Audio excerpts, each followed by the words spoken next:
Ready start. किसान संगठनों के रवैये को देखते हुए इसके आसार कम ही हैं कि केंद्र सरकार के साथ होने वाली आज की बातचीत किसी नतीजे पर पहुंचेगी और उनका धरना खत्म होगा। फिर भी इसकी उम्मीद की जानी चाहिए कि ऐसा ही हो।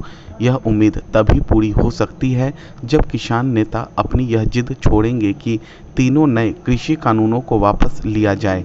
यह मांग इसलिए हरगिज़ नहीं मानी जानी चाहिए क्योंकि एक तो इससे देश दुनिया को गलत संदेश जाएगा और दूसरे भीड़ तंत्र के जरिए लोकतंत्र को झुकाने की अराजक प्रवृत्ति को बल मिलेगा।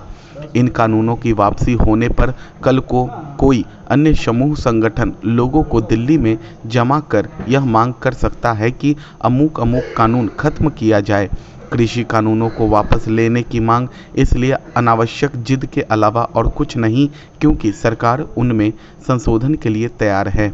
विडंबना यह है कि इसके बावजूद किसान नेता न केवल अड़ियल रवैये अपनाए हुए हैं बल्कि सरकारी पर यह तोहमत भी मढ़ रहे हैं कि वह लचीले रुख का परिचय नहीं दे रही है। इतना ही नहीं, वे तरह तरह की धमकियां भी दे रहे हैं। वे कभी सड़कों को जाम करने और कभी 26 जनवरी को दिल्ली में ट्रैक्टर रैली निकालने की धमकी दे रहे हैं। किसान नेता यह तो रेखांकित कर रहे हैं कि धरने पर बैठे किसान दिल्ली की सर्दी में ठिठुर रहे हैं, लेकिन इसकी अनदेखी कर रहे हैं कि उनके कारण राजधानी और आसपास के लोगों को किस तरह परेशानी का सामना करना पड़ रहा है। लोगों को तंग कर अपनी मांग मनवाने की चेष्टा जोर जबरदस्ती के अलावा और कुछ नहीं। यह सही है कि कई विपक्षी दल और खासकर कांग्रेस एवं वामपंथी समूह किसान संगठनों को उकसाने में लगे हुए हैं, लेकिन उनका मकसद किसानों का हित साधना नहीं बल्कि केंद्र सरकार को नीचा दिखाना है। इसकी अनदेखी नहीं की जा सकती कि कुछ समय पहले कांग्रेस, राष्ट्रवादी कांग्रेस पार्टी, आम आदमी पार्टी और जहां तक कि कई किसान संगठन वैसे ही कानूनों की वकालत कर रहे थे जैसे मोदी सरकार ने बनाए हैं। इससे भी महत्वपूर्ण यह है कि नए कृषि कानून अनाज बिक्री की पुरानी व्यवस्था खत्म नहीं करते बल्कि वे किसानों को एक नया विकल्प उपलब्ध कराते हैं। इसी तरह वे अनुबंध खेती का भी विकल्प दे रहे हैं। यदि किसी को अनाज बिक्री की नई व्यवस्था और अनुबंध खेती रास नहीं आती तो वह उसे न अपनाने के लिए स्वतंत्र है।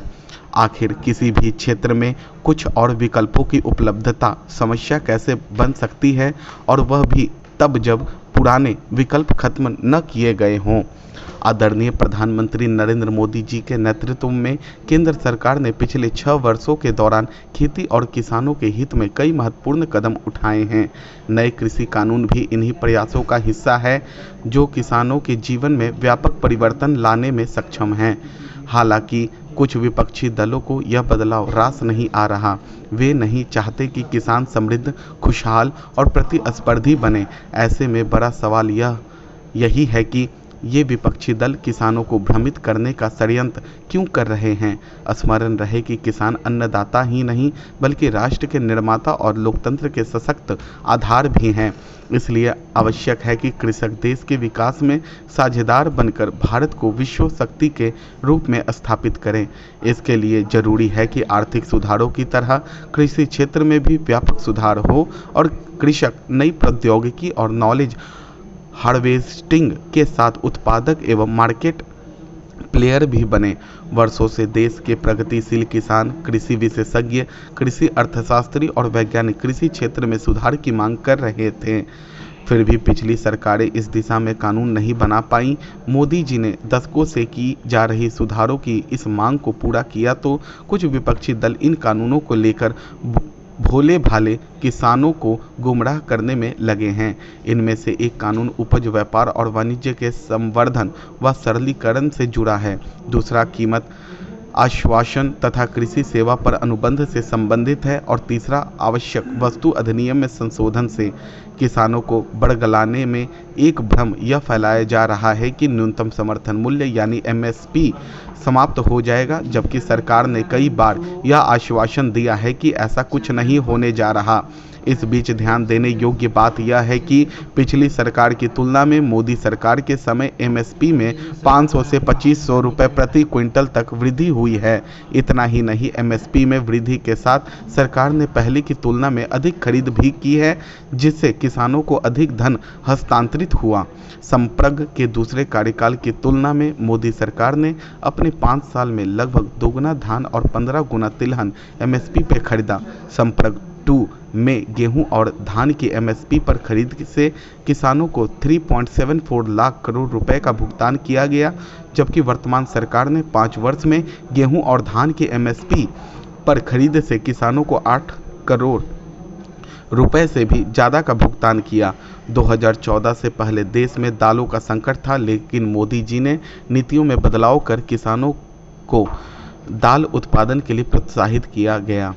फलतः दाल का उत्पादन बढ़ा और सरकार ने संप्रग 2 की 1.5 लाख मीट्रिक टन खरीद की तुलना में 112 लाख मीट्रिक टन दालें एमएसपी पर खरीदी। ये आंकड़े गवाह हैं कि मोदी सरकार किस सीमा तक किसानों के प्रति संवेदनशील है। दूसरा भ्रम यह फैलाया जा रहा है कि एमएसपी यानी मंडियां समाप्त हो जाएंगी। यह भी मिथ्या आरोप है। वास्तविकता यही है कि नए कानून ने एपीएमसी के साथ ही किसानों को अन्य विकल्प भी दिए हैं। अब यह किसान पर निर्भर है कि उसे मंडी या उससे बाहर जहां आकर्षक कीमत मिले वहां अपनी उपज बेचें।